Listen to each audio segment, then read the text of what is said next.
Assalamualaikum warahmatullahi wabarakatuh. Ketemu lagi dengan saya Kling Lele. Di video kali ini saya akan masih dalam rangka menjawab beberapa pertanyaan daripada sahabat kita yang bertanya melalui Facebook. Jadi oke, saya lihat dulu.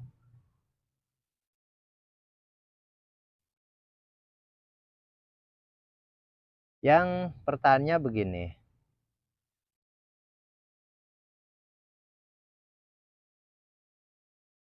Gimana airnya itu supaya tetap hijau? Oke, saya garis bawahi. Ada air supaya tetap hijau, ada air supaya hijau saja. Kalau hijau, dari pertama kan hijau, itu tidak mesti tetap sampai panen hijau, itu maksudnya. Tapi oke, sebelum kita masuk ke pembahasan, jangan lupa yang belum subscribe, subscribe dulu. Yang udah subscribe, terima kasih. Dan jangan lupa like juga jempolnya, komen juga, supaya seolah-olah ada tanggapan dari sahabat bahwa apa yang saya sampaikan sahabat bisa mencerna, itu maksudnya. Mencerna bukan dimakan. Jadi maksudnya bisa menganalisis sampai tuntas, itu maksudnya. Kita ngopi dulu sahabat. Mau habis? Oke. Kalau untuk air itu supaya hijau, saya sebenarnya bisa memberikan dua cara. Yang pertama, secara alami saja. Karena secara alami, cuman biasanya memang dia butuh waktu sekitaran seminggu atau 10 hari. Kita diamkan saja, contoh nih, kita habis panen, terus kasih air yang baru. Kita diamkan selama 1 minggu, memang itu pasti hijau sahabat. Jangan dianggap tidak hijau. Dan sahabat bisa buktikan. Boleh sahabat ada 2 bak, yang satu sahabat kasih probiotik, terserah merek apapun. Yang satu sahabat didiamkan begitu saja. Itu paling selisihnya 3 hari sahabat. Selisihnya. Mungkin dia lebih cepat karena bakterinya kan kita sudah kasih bakteri gitu maksudnya untuk mengurai.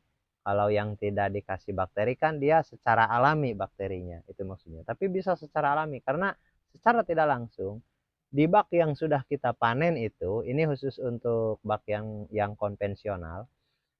Kalau sudah dipanen, memang dia masih tersisa beberapa bakteri di situ, masih tersisa. Apalagi kalau kita pakannya biasa dibibis menggunakan probiotik, itu masih tersisa dari sisa-sisa kotoran ikan, dari sisa-sisa, pokoknya masih banyak bakteri di situ. Dan kita tambahkan air, setelah itu diamkan 1 minggu, kita isi lagi, memang dia hijau secara alami, itu maksudnya. Dan ada lagi satu yang kita tambahkan bahan tambahan. Di antaranya kalau kita beli gampang lah, banyak probiotik. Tapi saya kepada binaan saya lebih kepada yang simpel dan yang gratis. Salah satunya kita menggunakan kotoran kambing. Itu gratis, simpel. Dan kalau bisa kotoran kambingnya bukan yang kering. Sahabat pahamlah mungkin. Karena ini kan bercerita kotoran gitu. Meskipun kotoran kambing itu untuk tanaman pun subur, dan nggak langsung kotoran itu dibuang begitu saja ke bak, nggak langsung begitu. Jadi sahabat harus kalau saya sarankan ada, kalau di pasar karung-karung bekas bawang itu, ataupun pakai waring. Waring kan bisa dijahit sendiri manual pun bisa, sedikit juga, paling juga 1 ember cat. Oke, kita buat seperti ember cat lah, besarnya itu maksudnya, besarnya. Bisa jadi mungkin 10-15 kilo kotoran kambing cukup lah. Ataupun nggak nyampe juga, paling 10 kilo. Karena agak ringan juga, kalau 15 kilo takut kebanyakan. Meskipun kebanyakan nggak apa-apa, lebih bagus. Dan sahabat boleh lakukan ini. Jadi sahabat ambil kotoran kambing, dimasukkan ke karung waring, ataupun karung biasa aja sebetulnya bisa. Tapi kalau boleh kasih bolong-bolong sedikit lah supaya bakterinya itu keluar. Karena kita bukan mengambil kotorannya, bukan mengambil nutrisinya, nutrisi yang makro maksudnya. Kan di situ pasti ada sejenis nitrogen, kalium, fosforus, magnesium, sulfur, dan ada nutrisi-nutrisi untuk tumbuhan, untuk tanaman. Kita hanya mengambil bakteri pengurai saja. Kita mengambil bakteri pengurai saja. Dan biasanya itu 3 hari dia sudah mulai berubah. 1 minggu itu sudah hijau. Itu maksudnya. Terus gimana? Kita ambil lagi atau biarkan sampai panen? Ambil lagi lah, karena kan kita tadi menjawab bagaimana supaya airnya itu bisa hijau. Jadi kalau untuk bisa hijau itu sangat mudah. Itu sangat mudah. Nggak perlu mengeluarin biaya untuk beli apapun, nggak perlu. Karena saya kira nih, bayangan saya, di mana-mana tempat yang namanya kambing itu ada sih biasanya. Jadi kita tinggal ambil 1 ember cat, kita masukkan karung, kita masukkan bak. Itu maksudnya. Nah, itu cara yang kedua daripada yang satu tadi dibiarkan pun. Tapi kan kadang-kadang orang nyeleneh juga. Mana mungkin dibiarkan bisa hijau sendiri. Jadi saya sarankan, sahabat jangan ngeyel dulu, sahabat coba dulu dan buktikan, baru ngeyel. Itu maksudnya. Oke? Itu untuk yang bertanya soal gimana caranya supaya airnya hijau. Jadi sederhana, gratis. Gratis. Dan yang saya bilang, kalau ada yang gratis, ngapain kita harus mengeluarkan biaya? Kalau ada yang mudah, ngapain harus cari yang susah? Harus pakai molase, harus pakai probiotik, harus bla bla bla bla. Itu boleh, itu memang seharusnya begitu, seharusnya. Tapi kan yang saya bilang, saya itu melakukan hal-hal yang aneh, yang nyeleneh, tapi bisa dibuktikan. Itu maksudnya. Kalau ada yang gratis aja lah. Supaya untungnya lebih besar juga. Kan begitu maksudnya. Karena kita dalam bisnis pasti kita mencari bagaimana caranya supaya menekan biaya untuk mencari untung yang lebih besar. Jadi lebih ke arah situ, bukan soal boleh nggak boleh. Saya pun tidak melarang, boleh silahkan.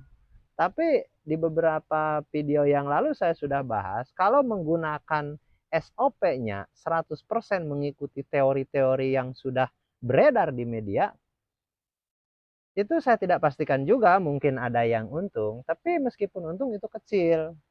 Itu maksudnya sahabat. Oke, jadi jawaban untuk air hijau itu. Dan ada lagi pertanyaan, saya lihat dulu. Ini masih dari Facebook. Saya tidak mau balas mengetik.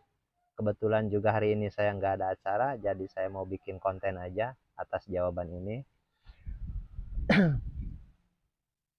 Oke, pertanyaannya, Bang, itu sistem kocor yang bagus itu yang langsung atau yang sirkulasi? Sistem kocor yang langsung atau yang sirkulasi? Mungkin begini. Dia ngambil dari sumur bor atau sumur biasa, dia dimasukkan langsung ke toren, terus dia masuk ke kolam dan terbuang. Mungkin begitu. Atau mungkin saya kasih gambaran, mungkin dia di video saya memang saya pun lihat kurang jelas itu. Karena bornya itu keramik jadi kurang jelas. Mungkin dia begini. Ambil dari sumur bor, masuk ke toren, anggapkan ini toren. Dari sini dia buang ke kolam. Dan dari kolam dia terbuang. Sistem ini mungkin yang saya kira.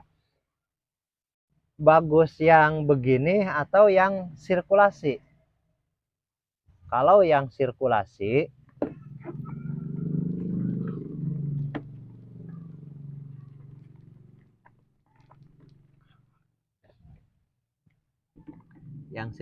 pastinya begini.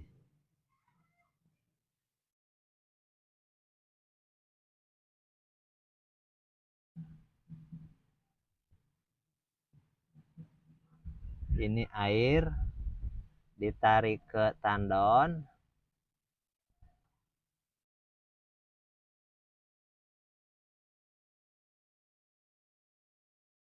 dan dialirkan ke bak.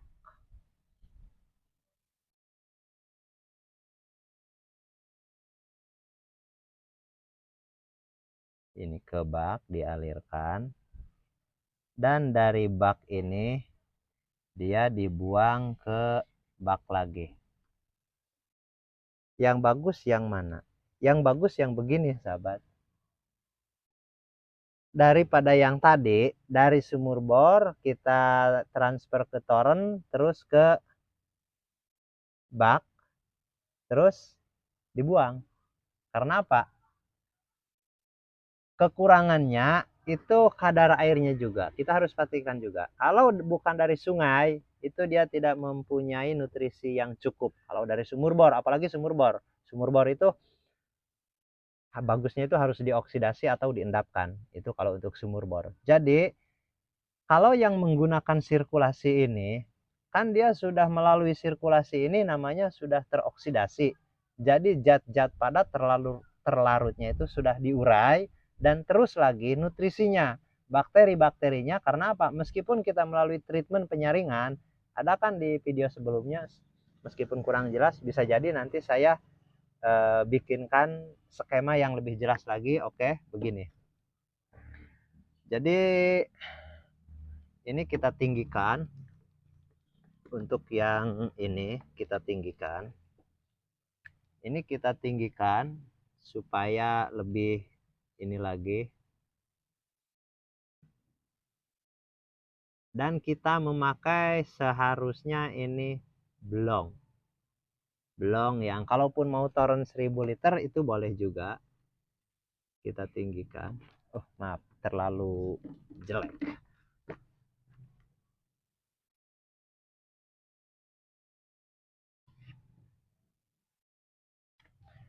Dan yang bagusnya begini, sahabat. Yang bagusnya. Kita ini di sini menggunakan pasir. Pasir.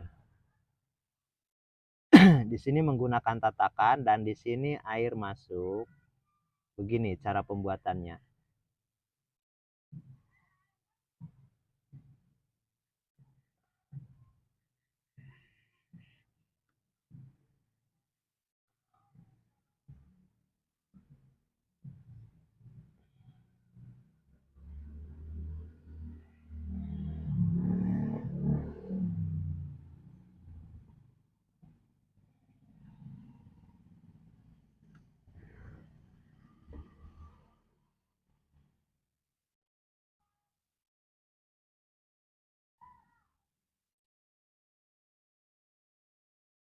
Kerannya, stop kerannya mendingan di sini. Stop keran. Jadi begini, kita ambilnya dari sini.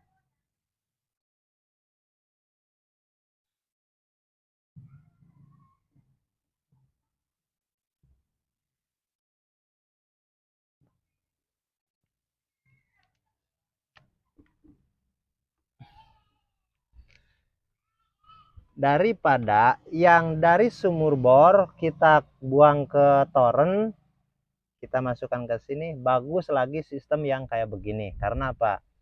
Nutrisi dalam air tetap ada. Karena meskipun kita dijernihkan memakai media pasir supaya air itu jernih, tapi setidaknya bakteri-bakterinya dia masih lolos. Masih lolos karena bakteri itu 0,1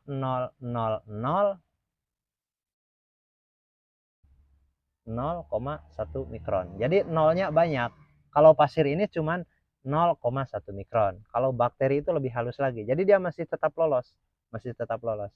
Karena di situ pasti ada bakteri yang dibutuhkan. Itu maksudnya. Jadi begini, dari sini kita masukkan ke sini dan disaring melalui pasir dan dibuang lagi ke sini, itu airnya bersih. Itu airnya bersih.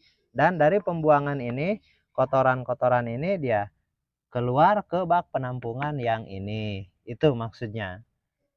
Ini kita untuk menjadikan patokan dan pastikan suplainya itu kita harus mempunyai cukup di sini air dan ini penuh baru dijalankan sirkulasi. Kalaupun ada kekurangan, nanti kita tambahkan bak yang ini saja, tambah air dari sumur biasa, kita tambahkan air ke sini.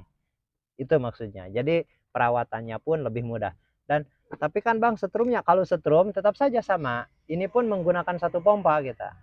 Andai kata menggunakan sumur bor, kan kita menggunakan satu pompa di sini. Contoh nih, ini pompa. Ini pompa. Pompa. Kita kan menggunakan satu pompa. Kita mendorong untuk ke atas saja untuk melakukan treatment penyaringan dan sekaligus memberikan tenaga gratifikasi untuk membagi. Itu maksudnya. Dan kalau terus kapasitasnya, kalau baknya banyak, untuk tong blong yang 250 mili menggunakan sistem ini dia mampu sampai kurang lebih 500 liter per menit kecepatannya. Maksudnya debit airnya. Sebenarnya ini bisa saja lebih mungkin dari situ, tergantung yang pompa ininya. Makanya kenapa saya suruh ambil dari sini? Yang pertama, kita menggunakan yang hemat daya. Tapi jangan sanyo. Kalau sanyo kan dia kecil, outputnya itu paling 1 in. Yang dimodif adalah 1,5 in. Pakai itu pun boleh. Sanyo yang dimodif memakai 1,5 in naiknya, ataupun sahabat bisa langsung menggunakan DAF, pompa celup yang disimpan di sini, DAF. Nah, DAF di sini langsung didorong, karena DAF itu dia lebih kepada daya dorong. Kalau daya isap kan enggak, kan namanya juga pompa celup, sama dengan satelit. Bisa memakai 1,5 in langsung memakai DAF, atau kalau pakai pompa yang sudah dimodif 1,5 in. Invalernya peralonnya 1,5 in dan invalernya yang besar kalau mau pakai pompa sanyo. Kalau mau pakai DAF pun bisa juga, didorong dan keluar dia dari sini. Ini proses penyaringan. Dan minimal, kalau tidak bisa tiap hari, minimal seminggu sekali. Kan nanti kotorannya di sini menumpuk, sahabat, kotoran nih. Makanya dari sini masuk kita harus pakai L supaya air itu nendang ke saringan atas. Ke saringan ini dia jatuhnya lebih berpencar gitu. Karena apa tujuannya? Supaya kotoran yang di bawah ini dia mengendap dan bisa dibuang ke mana sajalah dibuang. Tapi di sini sediakan stop keran supaya bisa ditutup buka kan. Kita buang mungkin 1 menit atau tidak lebih dari 2 menit, karena saya pikir 1 menit pun dia sudah habis terkuras ini kotoran ini. Yang penting yang ini di dasar adanya. Kita buang, lepas itu tutup lagi. Dan kita operasi lagi. Dan selama pembuangan kotoran, mesin matikan dulu. Karena apa? Supaya ini lebih mengendap tujuannya, begitu maksudnya. Jadi kita buang, setelah itu hidupkan lagi. Dan caranya seperti ini. Dan ini keluarnya airnya pun bersih. Itu namanya sistem sirkulasi. Nah, itu namanya sistem sirkulasi. Itu bukan sistem ras, bukan. Itu sistem sirkulasi. Karena tujuannya menjernihkan air saja. Kandungan-kandungan mineral, kandungan mineral dan nutrisinya dia masih tetap utuh terjaga. Kita hanya menyaring sedimentasi saja. Sedimentasi saja yang kita buang. Itu maksudnya. Kotoran-kotoran saja yang kita buang. Itu maksudnya, sahabat. Jadi untuk sahabat yang bertanya di Facebook, bagus sistem kocor yang langsung dari sumur atau bagus yang sirkulasi? Bagusnya yang sirkulasi. Terutama lagi untuk di daerah yang cadangan airnya minim. Yang cadangan airnya minim. Dan ini paling efektif. Ini paling efektif. Ini paling efektif untuk cadangan air yang minim. Meskipun air banyak pun sebenarnya ini efektif. Karena yang saya bilang tadi, kalau langsung dari sumur itu nutrisinya bahkan hampir tidak ada nutrisi yang apa namanya. Kadang-kadang paling tidak dia zat besi juga begitu. Itu maksudnya. Terus Bang, kalau untuk yang berzat besi tinggi gimana? Sebenarnya untuk yang berzat besi tinggi seperti ini, kan di video yang dulu saya harus menggunakan ferrolet dan mangan. Kita memakai tabung FRV. Kita menggunakan tabung FRV 54. Kita menggunakan ferrolet dan mangan. Menggunakan tabung FRV. Dan di sini isinya manganes dan ginseng. Manganes, ginseng dan ferrolet. perolate. Dan sebenarnya kalau menggunakan mau sirkulasi dalam jangka panjangnya, ini bisa tidak dilakukan, tapi untuk mengantisipasi, sahabat boleh tunjukkan dulu ke saya melalui WA videonya warna airnya seperti apa gitu. Berminyaknya karatnya seperti apa. Nanti saya bisa sesuaikan apakah harus pakai tabung memisahkan zat padat terlarut dulu atau begini saja. Karena secara tidak langsung dengan cara ini pun pengoksidasian, ini namanya pengoksidasian, melalui ini gratifikasi air keluar, dan air keluarnya dari sini tuh ke kolam, itu pengoksidasian. Itu pun sama juga, dia bisa bekerja mengurai zat padatnya, mengurai zat besinya. Itu sebenarnya bisa tapi yang paling pertama sahabat isi ini dulu. Maksudnya dari sumur kan diisi ke sini, terus dibagi ke sini, dibagi. Setelah penuh semua, oke, matikan yang dari sumur yang mengisi bak ini. Setelah penuh semua, oke sahabat, mulai sirkulasi. Sirkulasi minimal 3 hari lah. 3 hari setelah disirkulasi, baru sahabat kasih benih ikan. Dan tanpa menggunakan media apapun, saya sudah coba beberapa minggu yang lalu lah. Saya coba itu praktekan, dan itu bagus. Itu bagus. Hampir sama dengan yang menggunakan media perolate dengan manganese green sand, hampir sama. Cuman kalau yang ini kan bisa langsung hari ini diproses, hari itu pun dikasih benih ikan, itu bisa karena sudah betul-betul netral airnya dari zat besinya. Kalau ini kan diurai melalui oksidasi dan nanti zat besinya dia tertunda di sini. Dan itu bisa dibuang bersamaan dengan kotoran ikan nantinya. Jadi bisa terbuang oleh kotoran ikan dalam jangka panjang, dia nantinya akan habis sendiri. Dan itu aman, itu aman, itu aman, saya sudah buktikan. Jadi yang penting kita perawatan pembuangan kotoran ini yang rutin. Kita estimasilah tergantung banyak dan tidaknya ikan juga. Kalau ikan sedikit mungkin seminggu atau sebulan pun ya nggak apa-apa. Tapi kalau ikannya banyak kan berarti banyak nanti kotoran yang terendap di sini. Itu maksudnya. Jadi untuk dua jawaban ini sekaligus saya bikin sistem kocor yang langsung atau sirkulasi, dan saya jawab bagus sirkulasi. Oke sahabat, boleh coba itu. Itu maksudnya. Dan untuk air yang supaya hijau tadi. Oke, saya pikir sahabat sudah memahami sejauh ini. Kalau yang belum paham, sahabat boleh menghubungi saya. Oke, sekian dulu video kali ini. Assalamualaikum warahmatullahi wabarakatuh.